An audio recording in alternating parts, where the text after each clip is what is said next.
pour être dans les meilleures conditions possibles, tu éteins ta télé, tu éteins ta radio et tu branches un casque si tu en as un.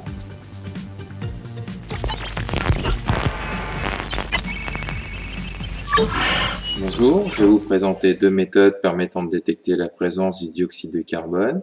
La première chose à savoir, c'est que ce gaz n'a pas de couleur ni d'odeur, donc on ne peut pas le détecter avec nos sens. Donc commençons par la première méthode. Donc la première méthode de détection, c'est d'utiliser de l'eau de chaud. Donc c'est une eau qui a le même aspect que l'eau du robinet que vous connaissez quand elle n'a pas été utilisée. Elle est complètement limpide. Voilà, donc elle a un aspect de l'eau en bouteille, de l'eau du robinet.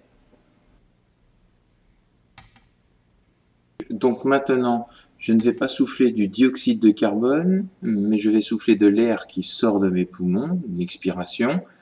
C'est de l'air qui est légèrement appauvri en dioxygène et légèrement enrichi en dioxyde de carbone.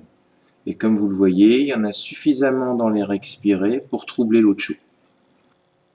Maintenant, je vais vous présenter une deuxième méthode permettant de détecter la présence de dioxyde de carbone. Donc, c'est un appareil qui s'appelle un CO2-mètre. La valeur affichée est un pourcentage, ici 0,11%.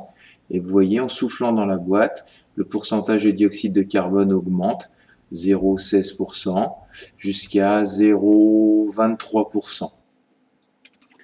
Avec le CO2-mètre, nous réalisons une mesure quantitative.